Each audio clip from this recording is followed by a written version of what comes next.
మిథున రాశి వారికి మాఘమాస శుద్ధ అష్టమి అక్షయకాల భైరవ అష్టమి సందర్భంగా ఎలాంటి విధి విధానం పాటించడం వల్ల విపరీతమైన రాజయోగం, ఐశ్వర్యం, ఆనందం వీళ్ళ సొంతం చేసుకుంటారో ఈ వీడియోలో సవివరంగా సంపూర్ణంగా తెలుసుకుందాం. మిథున రాశిలో ఏ నక్షత్రాలు వస్తానగా మృగశిర నక్షత్రంలోని 3వ పాదం, 4వ పాదం, ఆర్ద్ర నక్షత్రంలోని 4 పాదాలు, పునర్వసు నక్షత్రంలోని 1, 2, 3 పాదములు కలిపితే మిథున రాశి. చాలామందికి పుట్టినటువంటి కాల సమయంలో డేటా బర్తులు లేనటువంటి కారణం వలన పేరు యొక్క మొదటి అక్షరాన్ని అనుసరిస్తూ ఆ రాశిని తెలుసుకునే ప్రయత్నం చేద్దాం. కా, కీ, కు, ఖం, అజ్ఞ, ఛ, కే, కో, హ అక్షరాల వారందరూ మిథున రాశి జాతకులే. మిథున రాశి యొక్క అధిపతి బుధ భగవానుడు.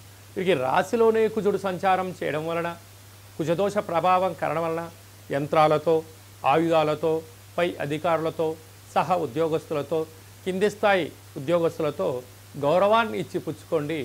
దయచేసి అప్పులు ఇవ్వద్దు. దూర వాయు జల ప్రయాణాలు కూడా పెద్దగా పెట్టుకోకపోవడం ఉత్తమోత్తంగా భావించగలగాలి. అర్ధాస్తమ కేతు కారణం వలన చిన్న చిన్న విషయాలకు ఆందోళన తగదు.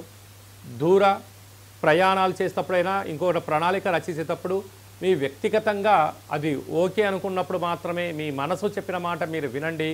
విజయం మిథున రాశి వారి సొంతం అవుతుంది. అలాగా ఏడాది తర్వాత రవి భగవానుడు మకర రాశిలో అష్టమ స్థానంలో బుధుడితో కలిసి ఉండడం వలన మీ జన్మ నక్షత్రం రోజున పూర్ణిమ, అష్టమి, అమావాస్య తిథుల యందున ఆవేశానికి దూరంగా ఉండండి.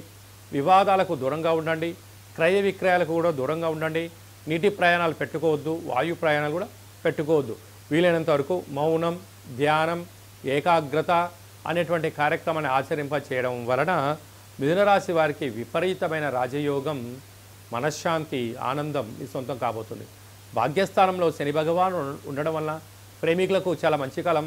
భార్యాభర్తలకు వివాహం కాని వారికి వివాహం అవ్వడం, ఆయన దంపతులు ఒకరిపైన ఒకరు ప్రేమానురాగాలుగా ఉండడం, వివాహాది శుభ కార్యక్రమాల్లో పాల్గొనడం వల్ల అద్భుతమైన ఆనందం మీ సొంతం కాబోతుందని చెప్పి గమనించాలి.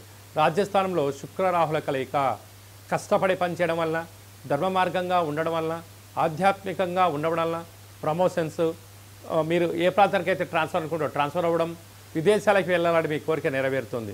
అలాగనే వ్యయంలో గురు సంచార స్థితి ఉండడం వలన ఆధ్యాత్మికంగా ప్రశాంతమైన వాతావరణం ఏర్పరచుకున్నప్పుడు కొన్ని స్వల్పమైనటువంటి అనారోగ్యము, చీకులు, చింతలు ఉండినను ఆధ్యాత్మిక చింతనగా ఉండడం వలన, సూర్య నమస్కారం వల్ల వీటన్నిటిని అధిగమించే ప్రయత్నం జరుగుతుంది.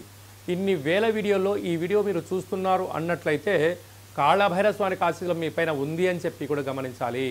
కనుక ఈ విజయం సాధించగలగాలి అన్నట్లయితే కాళభైరవ స్వామి స్మరణ వలన, ధ్యానం వలన భైరవ స్వామి వారు మన ఇంటికి వచ్చి ఆశీర్వదిస్తూ, మనల్ని సంరక్షిస్తూ, మన పనుల్లో ఉన్న ఆటంకాలను తొలగించి ఐశ్వర్యంకి స్వాగతం పలకబోతున్నారని చెప్పి గుర్తిరగాలి. ఈ విధమైనటువంటి ఆలోచన కార్యక్రమంలో సాఫ్ట్వేర్ ఉద్యోగస్తులు, హార్డ్వేర్ ఉద్యోగస్తులు, వ్యవసాయ సోదరీమణులు, గృహ భవన నిర్మాణ కార్యక్రమం చేసేటువంటి వారు, మార్కెటింగ్ రంగంలో ఉన్న వారందరికీ కూడా ప్రశాంతత అవసరమని చెప్పి గుర్తుపెట్టుకోగలగాలి.